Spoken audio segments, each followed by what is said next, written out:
माननीय सभापती महोदय, सर्वात पहिल्यांदा मी आपलं अतिशय मनापासून अभिनंदन करतो। या सभागृहाने एकमताने प्राध्यापक राम भामाबाई शंकर शिंदे यांची सभागृहाच्या सभापतीपदी निवड केली, त्याबद्दल या सभागृहाचे देखील मी अतिशय मनापासून आभार मानतो। ही जी काही आपली एक उच्च परंपरा आहे की सभापती च्या पदावर जरी नियमात निवडणूक असली तरी शक्यतोवर सर्वांनी एकमताने सभापतीची निवड करावी, या उच्च परंपरेला साजेसा निर्णय आमच्या विरोधी पक्षाने देखील घेतला, त्याबद्दल मी विरोधी पक्षाचे देखील अतिशय मनापासून आभार मानतो, अभिनंदन करतो। खरं म्हणजे प्राध्यापक राम शिंदे हे सर आहेत, त्यामुळे क्लास कसा चालवायचा याची त्यांना निश्चितपणे सवय देखील आहे। यापूर्वी देखील प्राध्यापक नासर फरांदे एक सर होते की ज्यांनी क्लास योग्य प्रकारे चालवला। रामराजे वकीलही होते आणि प्रोफेसरही होते, आणि मला विश्वास आहे की आपण तसंच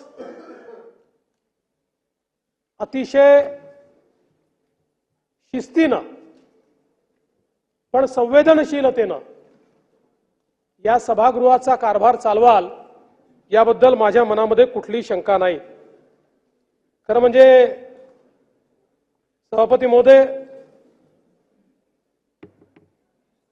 शिक्षक म्हणजे ज्ञानाची अखंडपणे प्रज्वलित केलेली ज्योत असं आपण मानतो, आणि म्हणून शिक्षक हा जन्मभर शिक्षक असतो, तो शिकतही असतो आणि तो शिकवतही असतो। आणि म्हणून मला हा विश्वास आहे की या पदावर बसल्यानंतर आपण अनेक गोष्टी या सभागृहातनं ग्रहण कराल, आणि आपल्या मुखातनं अनेक गोष्टी या सभागृहाने आणि पुढच्या अनेक वर्षापर्यंत समाजाने किंवा विधानमंडळाने ग्रहण करण्याच्या या त्या ठिकाणी बाहेर पडतील। चांगले पायंडे तयार करणं ही खरं म्हणजे पीठासीन अधिकाऱ्यांची एक मला असं वाटतं महत्त्वाची जबाबदारी असते, त्यामुळे ती तर आपण पार पाडालच, पण विशेषतः आम्ही सगळे बेशिस्त झाल्यानंतर आपण आम्हाला शिस्त लावाल हा विश्वास देखील मला या निमित्ताने आहे। खरं म्हणजे मी फरांदे सरांचं नाव घेतलं, त्यांच्यात आणि तुमच्यात एक साम्य असं आहे की तुमचा दोघांचाही संबंध अहिल्यानगरशी आहे, आणि एक प्रकारे विचारांचे वारसदार म्हणून या ठिकाणी तुम्ही काम करता आहात।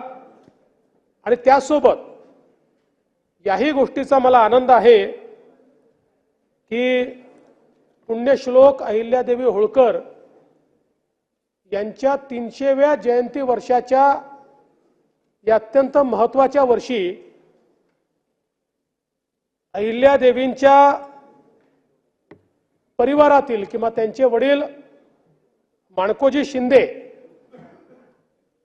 यांच्या 9व्या वारसदार पिढीच्या रूपानं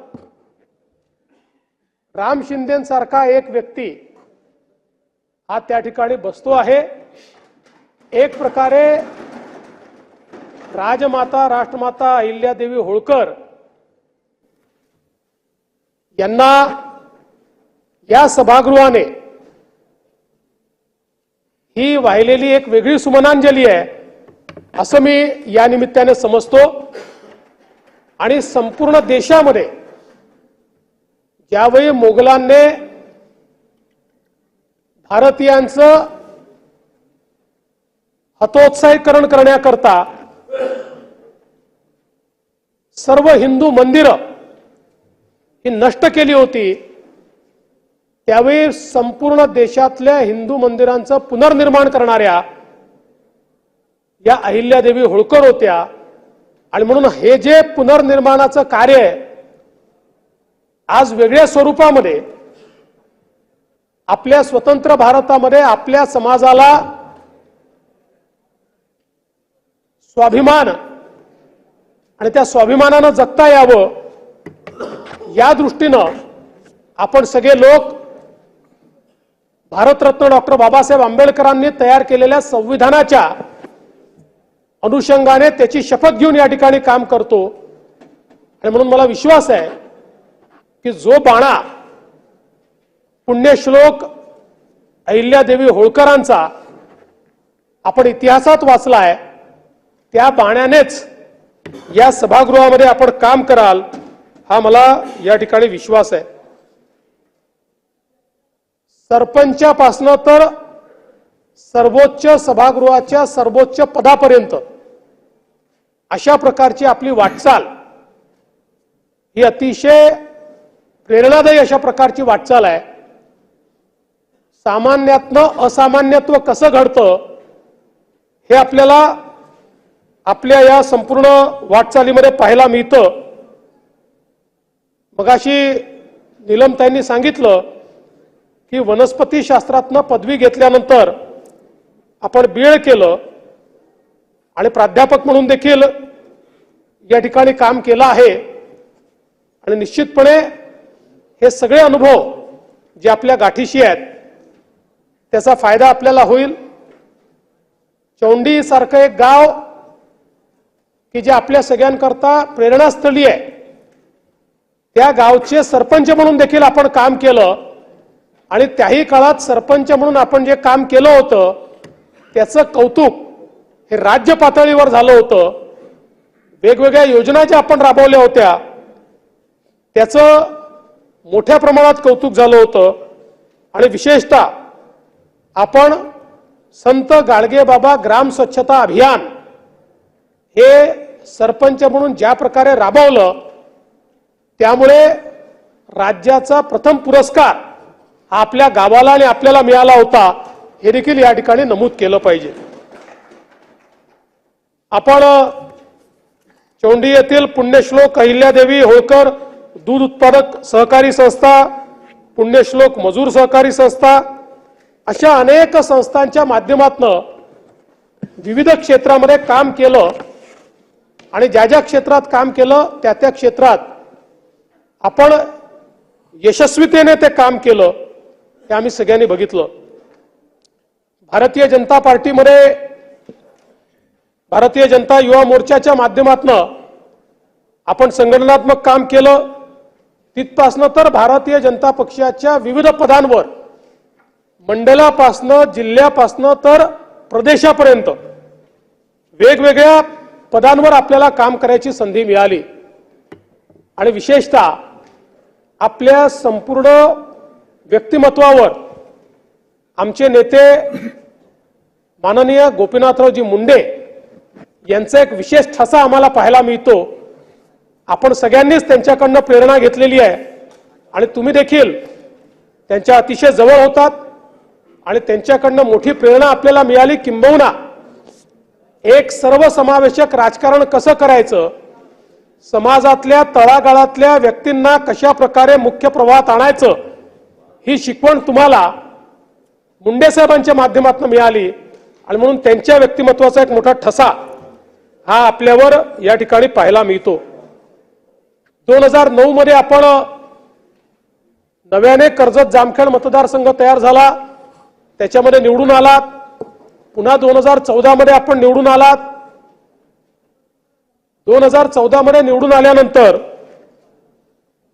आपण राज्यमंत्री म्हणून सुरुवातीच्या काळात काम केलं.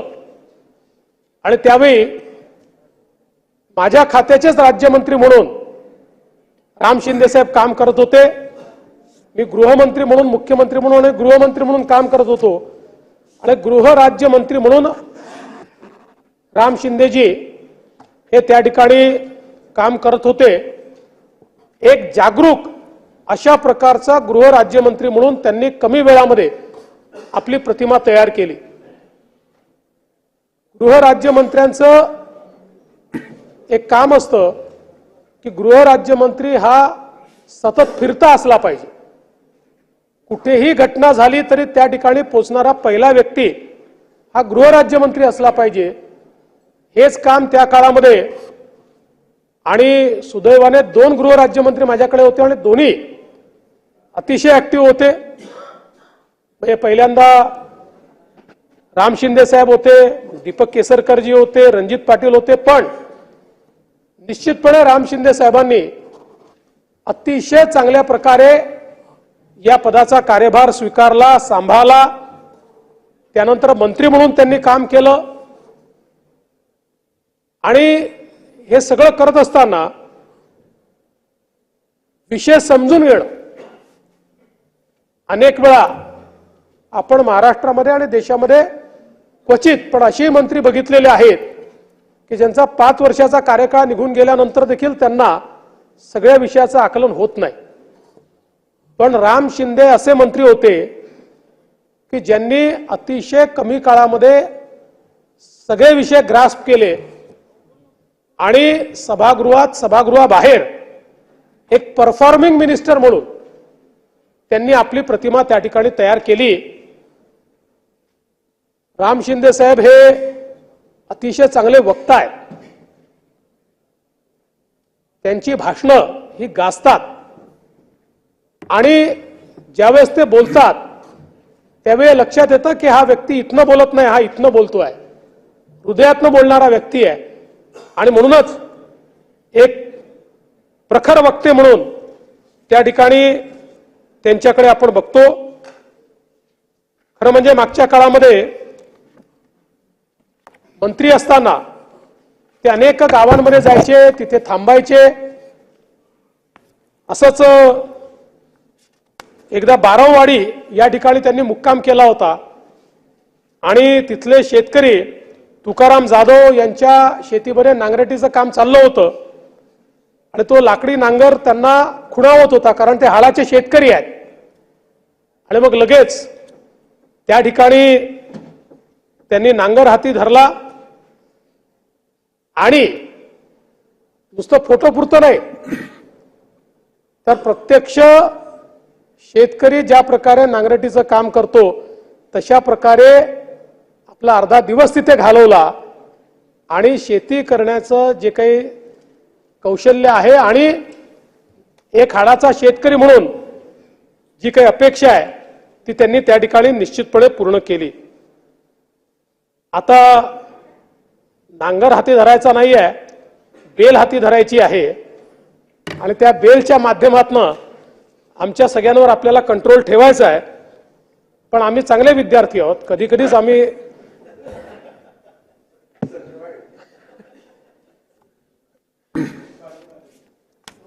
खरं म्हणजे नाही, महाजन चांगले विद्यार्थी असतात, समोर कोण बसलाय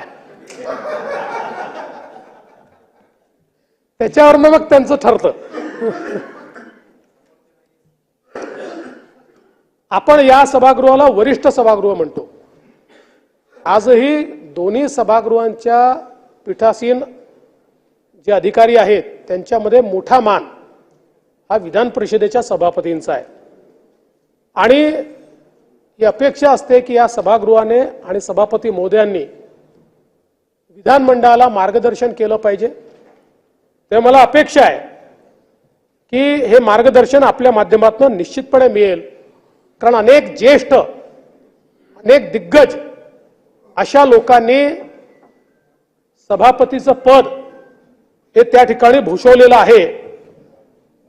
अनेक तत्वनिष्ठ, विचारवंत अशा प्रकारची मंडळी, अनेक चळवळीतनं पुढे आलेले नेते हे देखील या पदावर बसले आहेत।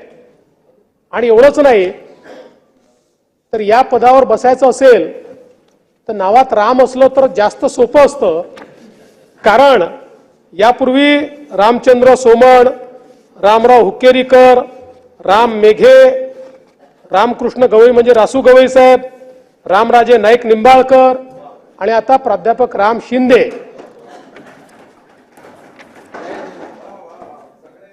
सगळे राम आहेत। त्यामुळे मला असं वाटतं की ज्यांच्यात राम आहे त्यांना त्या ठिकाणी बसण्याची संधी जास्त आहे। आता आपल्याकडे विधान परिषदेत अजून कोण कोण राम आहे शोधून काढूया।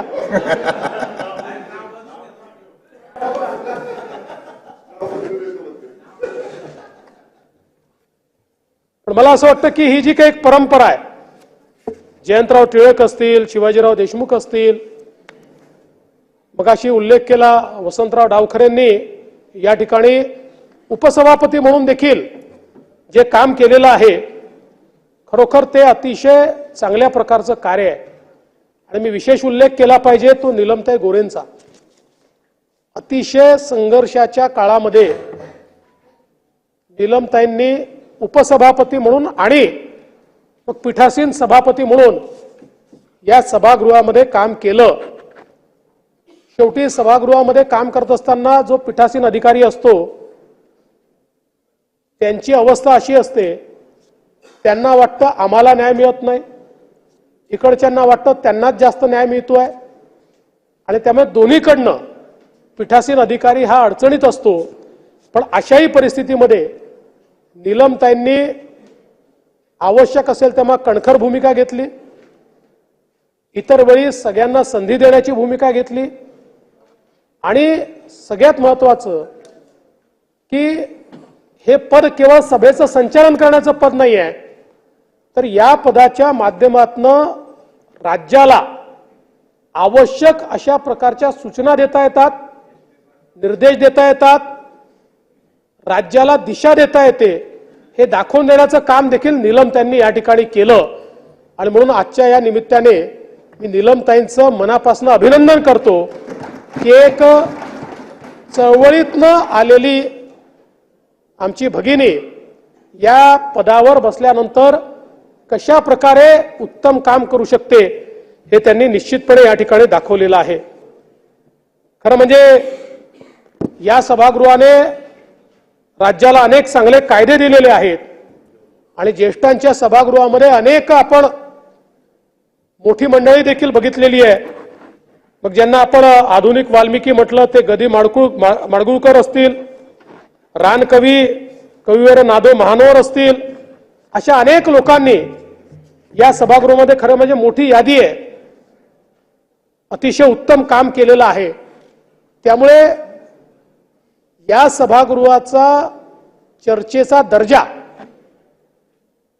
हा ऐतिहासिक दृष्ट्या अतिशय उंच राहिलेला आहे आणि आपल्यासारख्या सभापतींसमोर आणि आमच्यासारख्या विद्यमान सदस्यांसमोर देखील निश्चितपणे आव्हान आहे की हा जो दर्जा आहे हा दर्जा असाच उत्तम राहिला पाहिजे आणि वरिष्ठांचं सभागृह हे वरिष्ठांचं आहे अशा प्रकारची वागणूक या सभागृहामध्ये निश्चितपणे आपल्याला पाहता आली पाहिजे, अशा प्रकारचा आपल्या सगळ्यांचा प्रयत्न असेल। खरं म्हणजे सभापतींना कुठला पक्ष नसतो, पण फरांदे सरांनंतर भारतीय जनता पक्षाचे म्हणून सभापती किंवा जे सदस्य आहेत असे आपण त्या ठिकाणी झाला आहात। सरांनी आपल्याला कल्पना आहे, साखर शाळा असेल, मुक्त शाळा असेल, शिक्षण हमी योजना असेल, अशा अनेक गोष्टी त्या काळामध्ये पुढाकार घेऊन सुरू केल्या आणि म्हणून मला विश्वास आहे की आपण देखील या पदावर बसले असताना अनेक अशा गोष्टी सुरू कराल। विशेषतः मागच्या काळामध्ये आमचे रामराजे नाईक निंबाळकर ज्यावेळेस सभापती होते त्यावेळी अनेक गोष्टी ज्या सभागृहात होऊ शकल्या नाहीत, सदस्यांचं समाधान करण्याकरता त्यांनी त्यांच्या दालनामध्ये अनेक वेळा सदस्यांना बोलवून त्यांच्या समस्या कशा दूर करता येतील अशा प्रकारचा प्रयत्न केला। त्यामुळे सगळ्याच गोष्टी सभागृहात होतात अशा नाहीये, तर अनेक गोष्टी सभागृहाच्या बाहेर देखील करता येतात। मला विश्वास आहे आपण त्या कराल। मी माननीय सभापती राम शिंदेजी यांच्यासोबत अतिशय निकट काम केलेलं आहे। पक्षामध्ये, सरकारमध्ये त्यामुळे एवढंच सांगू इच्छितो की अतिशय संवेदनशील अशा प्रकारचा व्यक्ती आहे, अतिशय हळवा अशा प्रकारचा व्यक्ती आहे. म्हणजे मला अशी भीती वाटते की या सभागृहामध्ये कधी कधी अतिशय टोकाचे प्रसंग तयार होतात, त्यावेळी अतिशय हळव्या मनाचे असलेले आमचे रामभाऊ ते प्रसंग कसे हाताळतील असा माझ्यासमोर प्रश्न आहे. पण मला विश्वास आहे की ती खुर्ची अशी आहे की त्या खुर्चीत बसल्यानंतर, शब्द योग्य आहे की नाही माहित नाही, पण रामशास्त्री प्रभूंचा जो आत्मा असतो तो काही प्रमाणात तरी हा त्या खुर्चीमध्ये येतो. आणि त्यामुळे अशा प्रकारची वेळ आली तर ती वेळ ते योग्य प्रकारे हाताळतील. आणि जमिनीवर जे काम केलंय त्यांच्या मतदारसंघामध्ये असेल किंवा महाराष्ट्रामध्ये असेल, मला आजही आठवतं की मी अध्यक्ष झाल्यानंतर एकदा त्यांच्या मतदारसंघात गेलो. मी म्हटलं माझा लांबचा दौरा रामभाऊ, नाही माझ्या मतदारसंघात यामुळे 1 तासात तुम्हाला सोडतो. चला गेलो 1 तास, म्हणाले बस 2-3 गावं जायची आहेत. मला सकाळपासून संध्याकाळपर्यंत फिरवलं, किमान 25 गावांमध्ये माझे सत्कार केले आणि इतका प्रचंड भव्य अशा प्रकारचा कार्यक्रम रामभाऊंनी त्या काळामध्ये केला. अर्थात मी 2 तास त्यांना विनंती करत होतो की रामभाऊ दुसऱ्या गावांना जायचं आहे, दुसऱ्या जिल्ह्यांमध्ये जायचं आहे, पण माझ्या लक्षात आलं की हे काही सोडत नाही, यांनी इतके सत्कार ठेवलेले आहेत. आणि त्यांच्या त्या काळाचा जो कार्यकर्त्यांचा उत्साह मी बघितला, आजही तो उत्साह कायम आहे. खरं म्हणजे कधी कधी रामभाऊ वाईटातनं चांगलं होतं. तुम्ही थोड्या मतांना यावेळी विधानसभेत पराभूत झाला, पोस्टल बॅलेटमध्ये पराभूत झाला, पण कदाचित या सभागृहाच्या इतिहासामध्ये एक उत्तम सभापती म्हणून राम शिंदे यांचं नाव जुडलं गेलं पाहिजे म्हणून नियतीने हे घडवलं असेल, असा आपण याचा अर्थ लावूया. आणि म्हणून मला विश्वास आहे की उत्तम मंत्री म्हणून आपण या ठिकाणी काम कराल, उत्तम सभापती म्हणून आपण या ठिकाणी काम कराल आणि या सभागृहातल्या सगळ्या सदस्यांना आणि त्या सदस्यांच्या माध्यमातून 14 कोटी महाराष्ट्राच्या जनतेला आपण न्याय द्याल. त्याकरता आमच्या सगळ्यांच्या वतीनं मी आपल्याला मनपूर्वक शुभेच्छा देतो आणि माझं बोलणं संपवतो. धन्यवाद. एबीपी माझा, उघडा डोळे बघा नीट.